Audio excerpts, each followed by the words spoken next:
Tuan Sumbi Pengatanga Sumbi Dia KTP Fuaitu Karate Minggal Lempian Te Elayan Runding Sok Tau Lah Elayan Lewin Tarula Lem Kalau di Point Lar Nini Lem Dan Nitonya Itu nakan Iko Hungal Mainga Leader Ku Zari Lalu Temuna Tol Pura Assistant Leader Kambal Moses Lalu Nama Bahar Secretary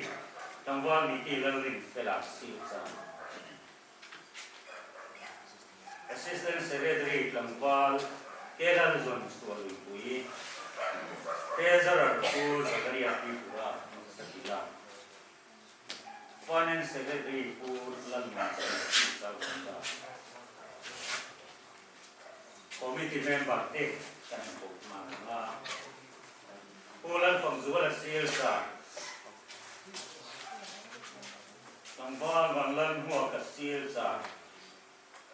Lal Limpuye Bang Bahar Tambal Pagoma Noksatila Tambal Lal Sansua Noksatila Ku Joseph Lali Noma Dol Sura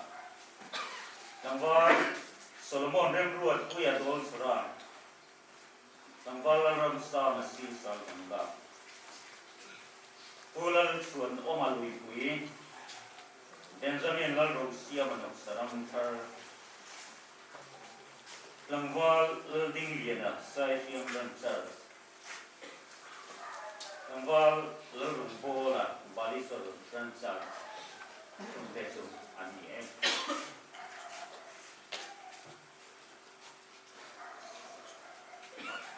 Patian Iu Nongai Tangu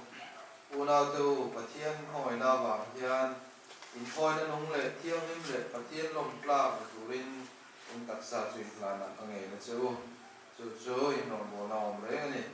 Te Kovel Da Nang Hian Om Sula Patian tu Zo Cha Le Lom Pla Le Chat Fam Kim Suin Chet Chet Nan In Bil Ruwa Tharau Min Lo Dang Lam Zo Bo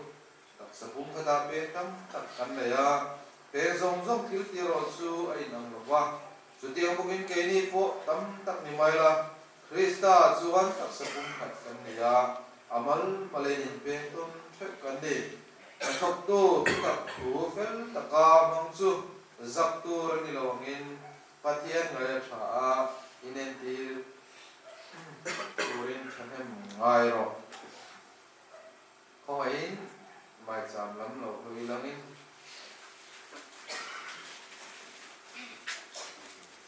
Manita ini lepas mana lagi ini tosin, suangin insaksa, ini kalau lepas tak ijuan, patian soal muaru, nang mani om tilpe kha atam suruh, bayu siate, tuina tute, zetirte atam suruh, zingami tu poin finan lak sabsuan bizong zong nena uilo le,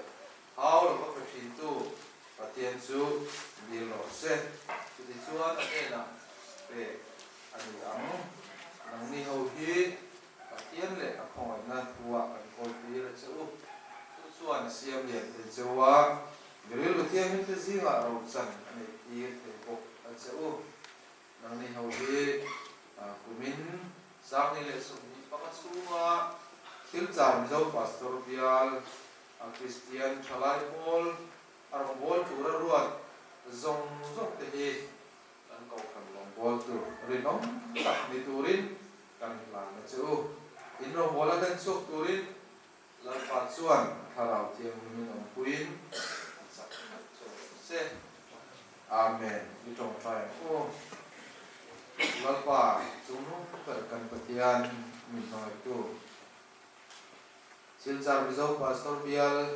Christian Chalai Polte di tira tangin ni tangin iruai na lomong tak may kansanga. Kung masalah suai tu catak tak tebilo betul sina, ni min suai tengah. Tununa yan suai tu te kan di lakan tengah.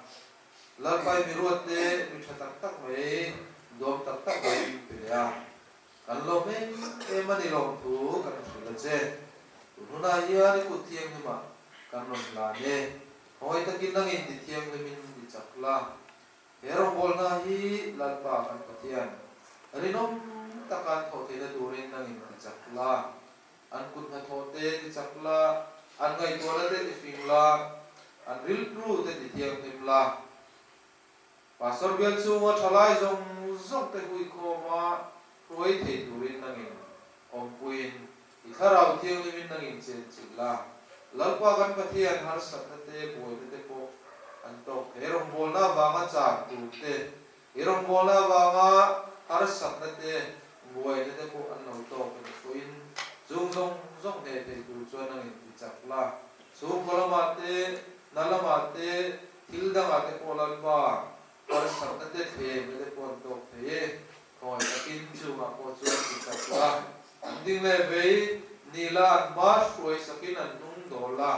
lalpa kan patian mani ban shawat te ani bial chu ngai to kan thalai te malam pana shuai the durin nangin anma mona zorang ze ai pusu kai ti chaka an plak samte nangin ni tuwa ma lalpa tharau tiang ni mayen ko le kai shuai se durin ikut tiang ma kan lalpa isu mingin kan hane amen oleh mari muni panangku